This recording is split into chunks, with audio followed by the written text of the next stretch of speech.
Salut à toi et merci encore une fois de plus d'avoir cliqué sur ma vidéo. Si c'est ta première fois de passer par ici, je m'appelle Fabrice Zopop.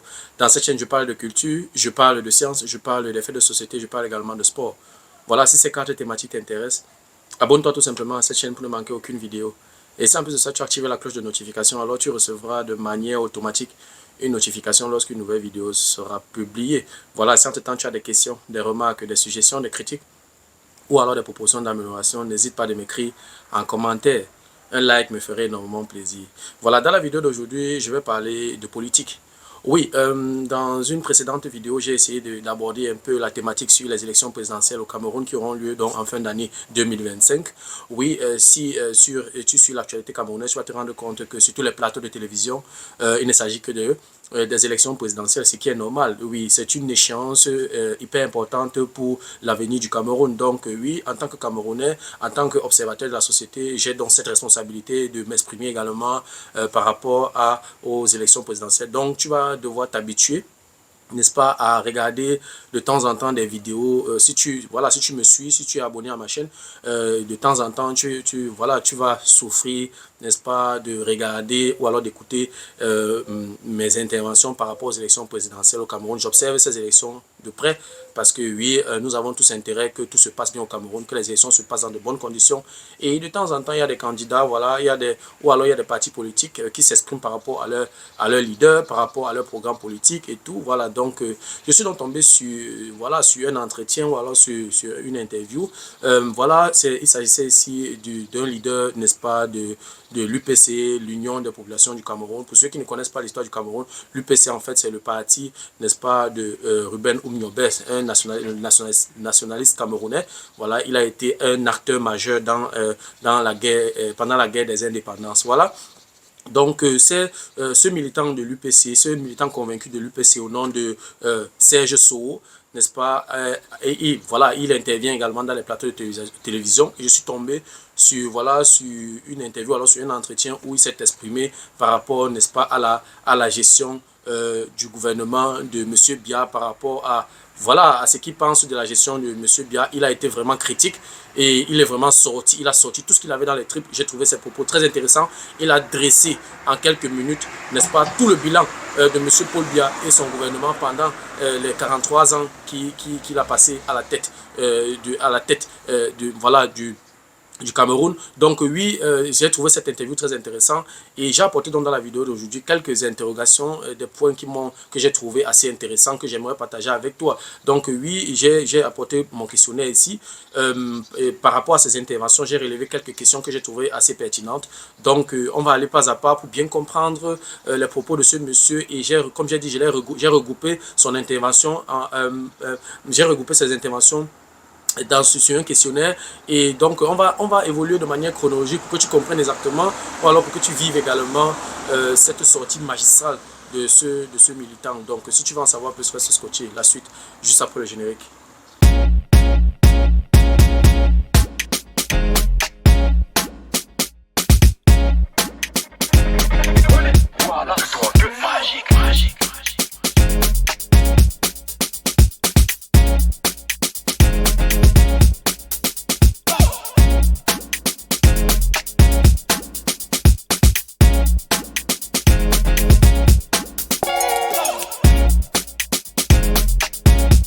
Donc, comme je l'ai énoncé à l'introduction, j'ai apporté ici les propos d'un militant de l'UPC, d'un militant convaincu de l'UPC, qui a dressé en quelques minutes le bilan du gouvernement de M. Paul Biya pendant les 43 ans que M. Paul Biya a passé à la tête du Cameroun. Donc, il a été très pertinent et c'est un discours qui devrait normalement interpeller tout jeune ou alors toute personne qui s'intéresse à l'avenir du Cameroun, toute personne qui croit à l'émergence du Cameroun.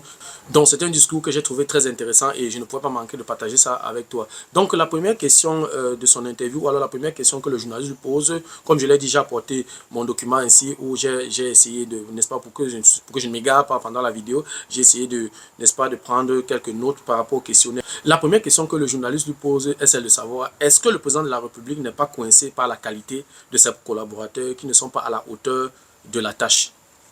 Écoutons la réponse. Vous savez, arrêtons de continuer à penser que tous les Camerounais sont bêtes, naïfs, indolents, incapables de travailler, incompétents, comme on veut les faire croire. Non. Tout ce qui arrive au Cameroun, c'est le chef de l'État. La constitution camerounaise, les gens ne veulent pas souvent le dire. Le gouvernement est le président de la République et le gouvernement. Allez, au Cameroun, ce n'est pas seulement, le gouvernement n'agit pas seul. Donc Paul Biya a choisi les gens pour faire exactement ce qu'ils font. La mission de ce régime qui avait été mis à la place de ce que l'UPC avait proposé, avec les autres patriotes, même sans eux, ils auraient pu le faire.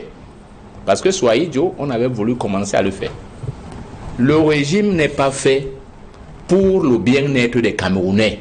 Il faut qu'on enlève ça à la tête. C'est pour ça qu'ils ont les théories fausses du genre de subvention de carburant. Ce régime, le système mis en place, est un prolongement de la colonisation. Son objectif, vous voulez, je vous fais une caricature, on doit ressembler à Mayotte ou à la Nouvelle-Calédonie. Voilà ce qui est pensé pour les systèmes africains, même quand ils ont leur propre chef d'État comme Biya. L'objectif, ce n'est pas que le Cameroun soit un pays où le peuple vit bien, non. Le Cameroun doit finir comme Mayotte ou la Nouvelle-Calédonie, c'est-à-dire un pays où ceux qui nous ont colonisés sont là, décident, font ce qu'ils font et exploitent, quitte à ce qu'un jour le peuple camerounais disparaisse. Voilà le schéma. Tant qu'on n'a pas décidé de sortir de là, les gens gesticulent pour rien. Certains brillants comme Tegem, souvent, ils parlent d'une chose, mais en réalité, comme leur parti ne fonctionne pas comme un parti pour leur expliquer la vraie chose, ils pensent que ça va arriver. Je vais aller bout. Ce n'est pas la faute de celui qui gouverne. Je crois qu'il a été assez clair dans son propos. On n'a pas besoin de faire l'université, on n'a pas besoin d'avoir un doctorat pour comprendre ses propos. Il a été profond, il a été clair dans ses propos et sur sa communication est à la portée de tous. Donc, je ne vais pas m'allonger là-dessus, il est tellement clair. Donc, la deuxième question que le journaliste lui pose, c'est de savoir, dans le gouvernement camerounais, il y a des ministres qui bossent vraiment, mais pendant que ces ministres bossent là, il y a d'autres qui sont juste dans l'agitation, qui sont dans le buzz. Et donc, écoutons ce qu'il a dit par rapport à ça.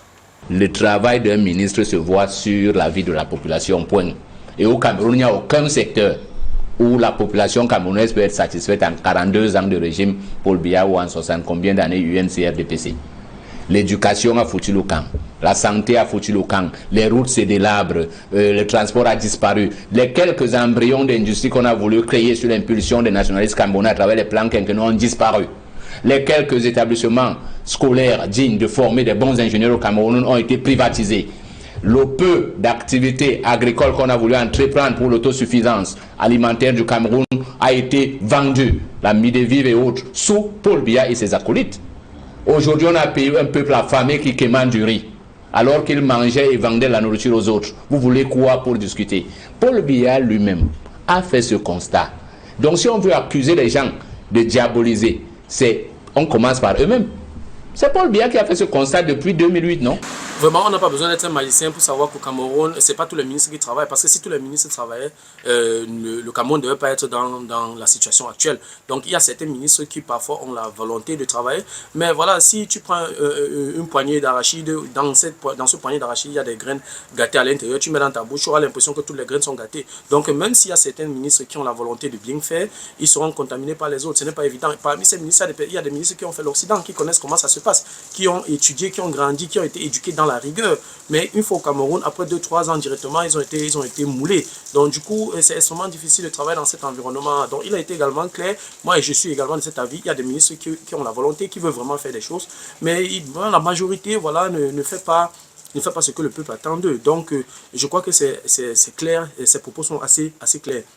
La troisième question que le journaliste lui pose donc est celle de savoir, le Cameroun et certains pays d'Asie étaient au même niveau de développement dans les années 60, ce qui est également une réalité.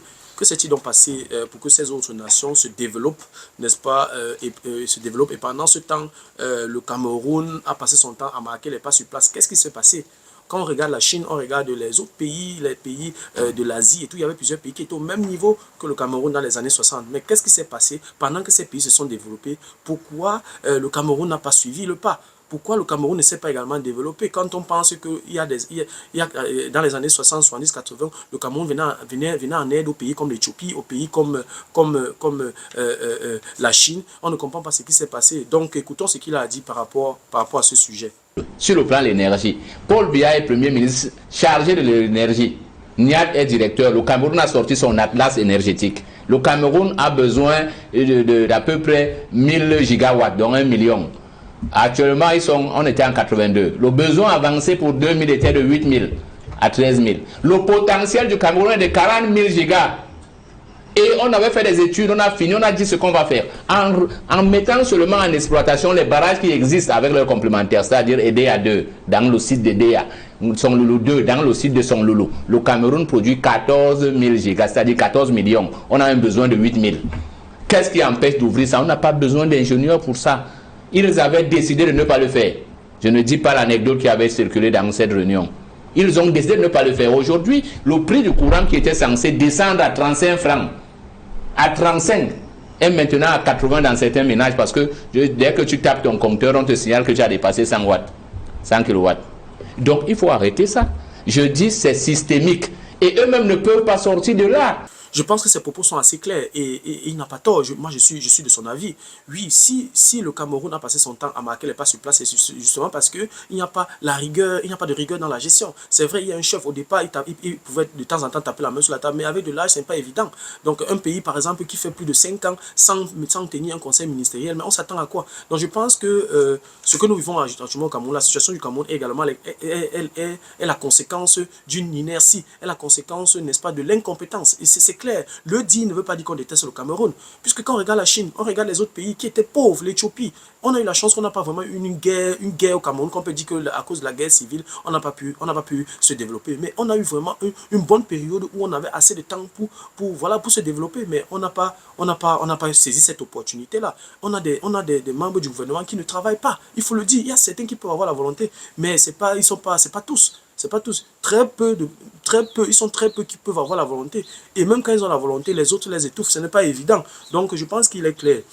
Et la quatrième question que le journaliste lui pose est celle de savoir qu'est-ce qu'il pense de la sortie des évêques camerounais sur la gouvernance actuelle du Cameroun. Oui, puisqu'il y a quelque temps, voilà, les évêques se sont prononcés par rapport à la situation actuelle du Cameroun, par rapport voilà, à la gestion de la cité. Donc, même, vraiment, il faut être de mauvaise foi, n'est-ce pas, pour ne pas se rendre compte que ça ne va pas. Donc, je vais dire, si le Cameroun ne marche pas, ce n'est pas seulement une histoire du bas peuple. J'ai dit, tout le monde est concerné, même ceux qui ont les grosses voitures, même les bourgeois ont ces problèmes-là. Tu ne voles pas en l'air pour atterrir chez toi, tu passes par les routes, tu seras confronté aux difficultés. S'il y a la criminalité, tu seras également concerné. Donc, étant assis dans ta Prado, ne crois pas que tu es à l'abri. Donc, je pense que oui... et ça concerne également les évêques et ils se sont exprimés là-dessus. Donc, après le fait que les évêques se soient prononcés, on a également suivi la réaction du président de l'Assemblée nationale. Donc, oui, écoutons également ce qu'il a dit par rapport non seulement à l'intervention des évêques et à la réaction du président de l'Assemblée nationale. Moi, je prends le cas des évêques. Vous savez, les sociétés à mission religieuse, là, leur mission était la colonisation. Il faut arrêter cette théorie diable-Dieu. Il n'y a pas un monde où Dieu et le diable se battent. Ça n'existe pas. Ce sont les théories construites pour entretenir le calme spirituel dans les cultures. Maintenant, chaque peuple peut faire sa religion. Ces missions officielles-là, leur mission était coloniale. Aujourd'hui, ils sortent parce qu'ils sentent que leur propre mission est menacée par la paupérisation de la population. C'est pour ça qu'ils sortent contre Paul Biya. Paul Biya était un fils du séminaire, non? Paul Biya était un fils des catholiques, non? Alors, comment peut-il... Le pape a donné le baptême à un de ses enfants, je crois. Oui. Hein? Nous sommes le seul pays que le pape a visité 2 fois en Afrique, si j'ai bonne mémoire. Donc, arrêtons de jouer avec le peuple camerounais. Donc, je pense que là également, il a raison. Il a raison. Vraiment, le dit ne veut pas dire qu'on déteste le Cameroun. Ce sont des réalités. Il relate là les faits. En fait, il parle de la réalité. Donc, oui, voilà les évêques. Les évêques, ce sont des personnes quand même, ils sont crédibles, ce sont des personnes qu'on peut quand même écouter. Je ne suis pas en train de dire, je ne suis pas chrétien, je ne suis pas catholique, je ne suis pas protestant et tout ça. Mais ce que je sais, c'est que les évêques, ce sont des gens, ils sont confrontés chaque dimanche. Et voilà, ils sont vus, ils sont un peu comme, voilà, je peux dire quoi, une référence. Ce sont des éducateurs. Et ils ont accès, je veux dire, ils ont la responsabilité de plusieurs âmes. Chaque dimanche, se placer devant là-bas, parler après de 100 personnes, 200 personnes, chaque dimanche, ce n'est pas donné à n'importe qui. Donc, ça veut dire qu'ils ont un peuple qui les écoute. Donc, si les évêques déjà montent au créneau, ça veut dire que ça devient sérieux. Donc, si on ne les écoute pas, on va écouter donc qui? Donc, je pense que le fait que les évêques s'indignent, ça devait encore interpeller les membres du gouvernement. Et la réaction du président de l'Assemblée nationale m'a également, j'ai été surpris. Il n'a pas besoin de ça. Il n'a vraiment pas besoin de ça. Ces évêques sont tellement importants. On va dire ce qu'on va dire sur la religion, mais je pense que ces évêques-là ont également leur place. Parce que le fait de dire à un enfant chaque dimanche, parce que papa, maman peut dire à l'enfant que ne vole pas, ne fais pas ceci. Il peut écouter, mais voilà, il prend ça à la légère. Mais lorsqu'il arrive, par exemple, à l'église le dimanche, l'évêque lui dit que tu ne dois pas voler. Je pense qu'il a un peu plus peur. Parce que quand l'évêque lui dit ça, l'évêque lui fait un peu part des conséquences. Que oui, si tu ne dis pas ça, Dieu ne sera pas content et tout. Pour un enfant, il a juste besoin d'avoir les valeurs grandies et puis il va faire son choix. Mais ces évêques, si on ne les écoute pas, si on ne fait pas attention à ce qu'ils disent, on va donc écouter qui? Je pense que c'est une erreur. Pour moi, je pense que c'était une erreur du président de l'Assemblée nationale de faire cette sortie-là. Donc, vraiment, le militant de l'UPC a parfaitement raison. Et je peux comprendre sa réaction. Et je peux comprendre également son indignation. La cinquième question que le journaliste lui pose est celle de savoir quel est son avis sur la possible transparence des élections présidentielles et la publication des résultats au Cameroun. Est-ce qu'on doit s'attendre à un risque de fraude? Est-ce qu'on doit se préparer à une guerre civile? La question est claire. Je pense que la question est également légitime parce que si on regarde ce qui s'est passé à la dernière élection présidentielle en 2018, où il y a eu un contentieux électoral, les résultats qui ont été proclamés ont été contesté, oui, et il y a eu beaucoup de dysfonctionnements et on a dénoncé la fraude lors des dernières élections présidentielles. Donc du coup, c'est clair que les Camerounais s'inquiètent, les Camerounais doutent sur la transparence de ces élections-là, sur la véracité ou alors sur la légitimité de la publication des résultats. C'est ce qui est de bonne guerre. Et voilà, donc du coup, le journaliste lui a posé cette question-là. Écoutons ce qu'il va dire par rapport à ça. Ce que moi je dis, je vais sortir par là. Si nous voulons éviter ce que les gens ont dit, ceux qui sont fébriles et diaboliques là, ce sont les gens du gouvernement. Vous ne pouvez pas voir, l'UPC a déjà fini sa cartographie électorale. La loi est claire, les élections sont publiées dès le dépouillement. C'est écrit, rendu public. Donc dites à votre ministre, tout à fait. S'il menace encore les Camerounais, c'est lui qui de la guerre civile. Si nous allons publier les résultats au plus tard, je dis bien au plus tard, 24 heures après la clôture. On aura tous les résultats, ils seront publics. Parce que la loi, article je crois 133, est claire. Bureau de vote par bureau de vote, ça sort. Si ça ne sort pas, c'est une fraude. Donc arrêtez de menacer les Camerounais. Et c'est la dernière fois que cela se passe dans ce pays. Que ça ne se fera plus comme avant. Et il a précisé que les responsabilités dont vous parlez, il s'agit de quelles? Il parle de ceux qui sont en responsabilité. Il a dit que chacun prenne ses responsabilités. Donc Elekam, on lui a dit que quand on a publié bureau de vote de Equinox, tel a gagné, c'est public. Parce qu'on dit même qu'on affiche ça au bureau. Oui, et comment les bureaux qui sont affichés, vous allez dire qu'on attend? Sauf que tout le monde sait, comme dans le football, que ce résultat n'est pas officiel. Là, on est d'accord. Mais c'est le résultat sorti des urnes doit être public. Si quelqu'un a une contestation, s'il a une peine, il fait un recours et on voit. Donc les résultats seront publics et nous, on a gagné. L'UPC aura son candidat et l'UPC est déjà sûr. Nous sommes sûrs parce que nous savons que le contexte actuel a tout essayé. Les Camerounais ont tout essayé. Paul Biya, on avait couru pour l'applaudir quand il est arrivé au pouvoir, parce qu'on se sentait libéré de la répression et du poids du néocolonialisme. On l'a même accompagné, les hommes de bonne volonté l'ont accompagné. Il s'est fait entourer pour maintenir de manière systémique une corruption qu'on ne peut plus déloger, une incapacité. Lui-même a dit, le Cameroun fonctionne maintenant sur la force d'inertie. Pour ceux qui font la physique, savent ce que ça veut dire. Ça veut dire que c'est une gesticulation sans effet positif. Oui, personne ne souhaite une guerre civile au Cameroun. Nous voulons tous que tout se passe dans de bonnes conditions. Mais il faudrait qu'Elekan fasse son travail. Il faudrait que le Conseil constitutionnel fasse son travail. Qu'on arrête avec ces histoires de fraude-là. S'il y a une transition pacifique, c'est pour le bien de tout le monde. Comme j'ai dit, si celui qui remporte les prochaines élections présidentielles au Cameroun, il a 7 ans. On a 7 ans pour l'observer. Et je pense que si on réussit cette transition-là, on ne pourra plus jamais accepter ce genre de choses. Qu'une seule personne reste au pouvoir pendant 43 ans. À un moment donné, même dans un lieu de service, quand tu t'assois déjà 10 ans quelque part, si tu n'es pas quelqu'un vraiment, je vais dire, de dynamique, si tu n'es pas quelqu'un vraiment qui n'a pas les pieds sur terre, tu auras les problèmes, tu auras l'impression, avec trop de routine, tu auras l'impression que tu n'apportes plus rien, en fait, tu n'es plus innovatif et tout. C'est pour ça que de temps en temps, on fait des petites rotations et tout. Ce n'est pas évident. Rester 43 ans sur place, la conséquence, c'est l'inertie. La conséquence, c'est l'inertie. Donc, je pense qu'on ne pourra plus jamais accepter ce genre de choses. 43 ans au pouvoir, je pense que c'est beaucoup. Même si tu as la volonté, la force, l'énergie, tout ce qui va avec, tu ne peux pas, c'est difficile de diriger un pays aussi complexe comme le Cameroun pendant 43 ans. Donc oui, je pense que ce militant de l'UPC, Il a raison sur beaucoup d'aspects. Donc, la sixième question que le journaliste pose, c'est de savoir quel est son avis sur le réchauffement climatique au Cameroun. Est-ce que le réchauffement climatique est une réalité, une manipulation, une agitation médiatique ou alors c'est une pure distraction? Écoutons ce qu'il a dit par rapport à ça. Contrairement au frou-frou lexical qui est censé maquiller un charabia technique pour distraire les Camerounais, je voudrais aller avec des chiffres. La question du réchauffement climatique n'impacte pas le Cameroun. Sur le plan de la quantité d'eau, chiffre à l'appui des 5 dernières années. Moyenne de la pluviométrie dans la zone la plus pluvieuse sud-ouest, 2500 à 3000 mm. Moyenne de la pluviométrie dans la zone moyenne, la forêt, la zone équatoriale, 1800 à 1700, littoral et ouest. Moyenne dans la zone sahélienne, 800 et 400. Donc malgré ce que tu sens sur ta peau là, il pleut toujours. Le problème de ces gens, c'est qu'ils n'entretiennent pas l'infrastructure. Les barrages de retenue du Cameroun, ils font comme avec le dragage du port à un moment donné. Ils n'enlèvent pas la vase. Donc même quand il pleut, l'eau coule vers la mer.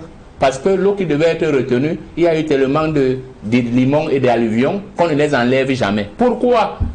Et parce qu'autour de ces barrages, on n'a pas développé l'activité industrielle qui était prévue, notamment sur les carrières, pour enlever l'eau. Ça, on ne fait pas un barrage pour le plaisir de faire un barrage.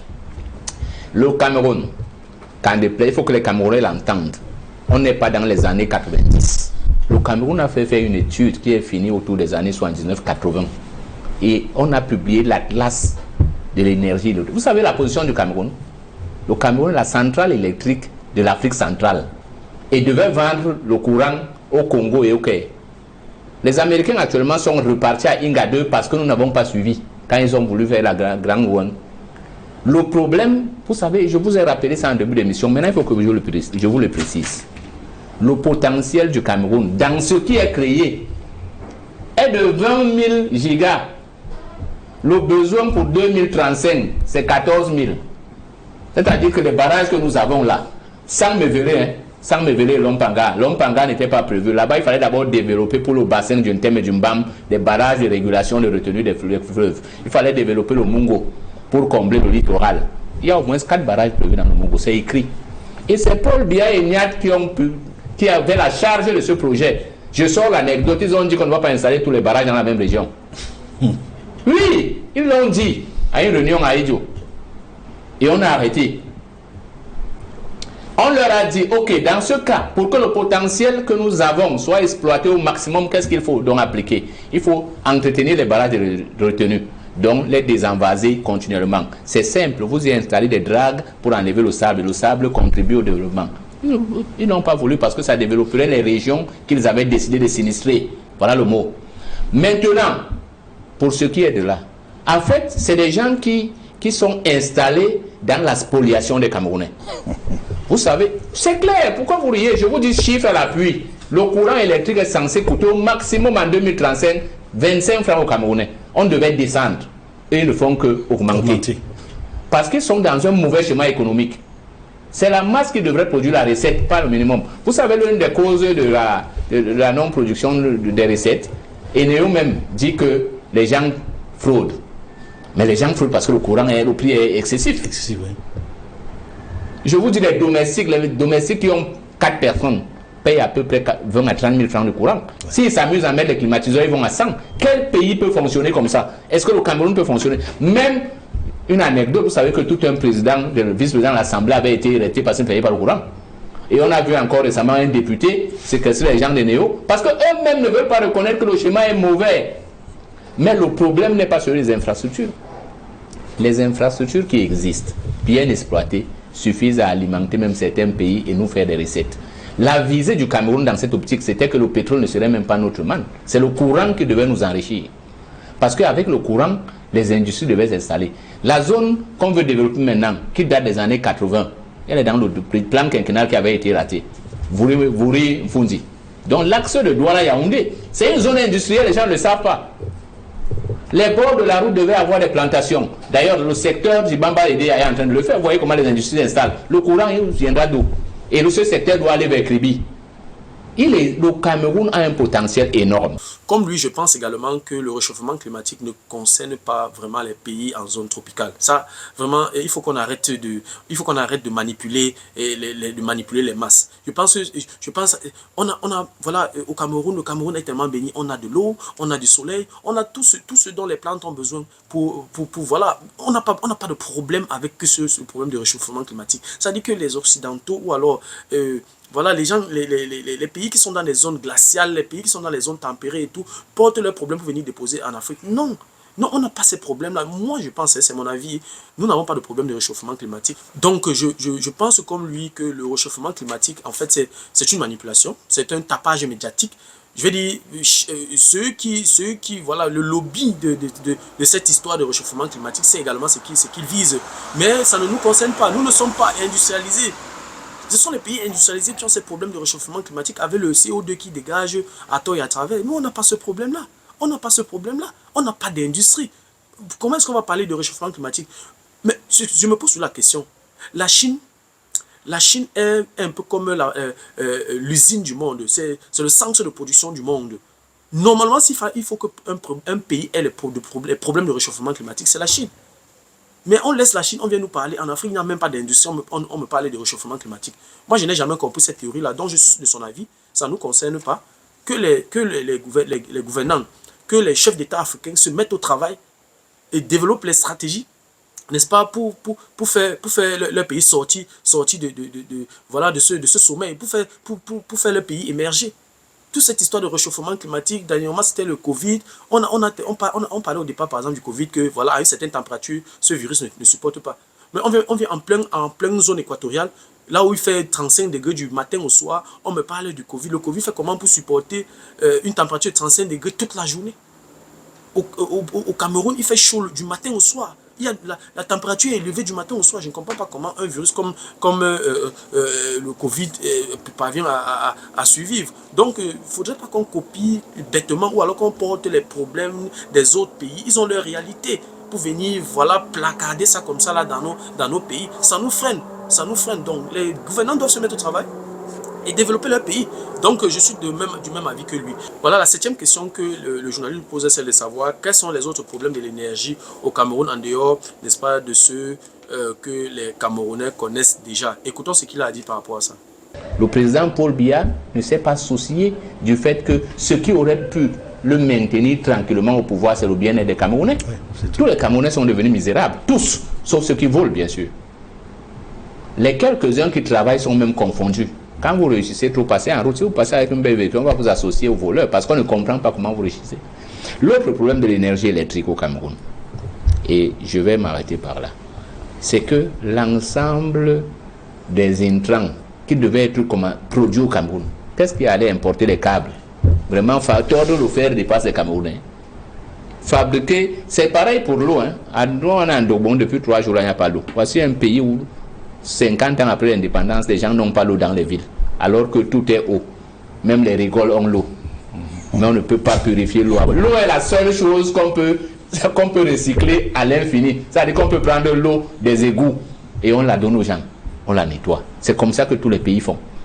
Mais le pays qui a le plus d'eau en Afrique centrale n'arrive pas à donner de l'eau, même pour laver les véhicules à ses citoyens. Donc, si vous êtes deuxième avec l'autre superficie, si on fait le rapport, nous sommes premiers. Parce que celui qui est premier là, a 5 fois notre superficie et 3 fois notre population. C'est magistral, je suis vraiment ébloui, n'est-ce pas, par son niveau de connaissance. Tu sens que voilà, il fait des recherches, et tu sens que voilà, il connaît le Cameroun et voilà, il a assez d'informations sur la situation du Cameroun. Maintenant, par rapport au problème énergétique ou alors par rapport à tout ce qu'il a cité dans son intervention, je n'ai pas pris le temps de vérifier, mais je pense quand même que le Cameroun a le potentiel. Si le Cameroun utilise toutes ses ressources, vraiment, on ne peut pas compter le Cameroun parmi les pays en Afrique qui ont les problèmes d'énergie. On a de l'eau partout. On a du vent à notre portée. On a le soleil qu'on peut utiliser. Je veux dire, on a tellement des opportunités. Je veux dire, tous les barrages hydroélectriques que nous avons conçus. est-ce qu'on ne peut pas exploiter ça à fond? Je pense que il a fait une observation que je trouve claire et je n'ai pas vraiment beaucoup de choses à ajouter. La huitième et la dernière question que le journaliste pose est celle de savoir, quand on a fini de s'insurger, on a fini de se plaindre, on a fini de critiquer, on a fini de crier, qu'est-ce qu'on fait donc de manière concrète? C'est une question également très pertinente. Écoutons ce qu'il a dit par rapport à ça. Ce qu'on fait concrètement, c'est qu'on remet les pendules à l'heure.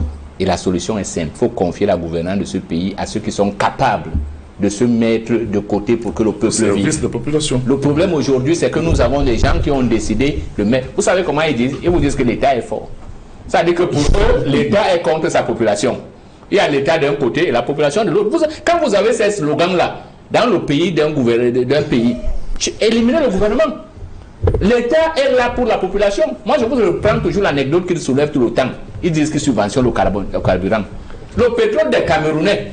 Les Camerounais disent qu'ils veulent le pétrole moins cher. On dit non. On ne peut pas. Parce qu'il faut que ceux qui gouvernent mangent. Donc on veut appauvrir. C'est pareil pour l'électricité. Baisser le courant à 25 francs. Imposer à tout le monde de s'installer normalement. Vous savez, à Douala par exemple, quand on met un transformateur, on dit c'est pour 200 logements.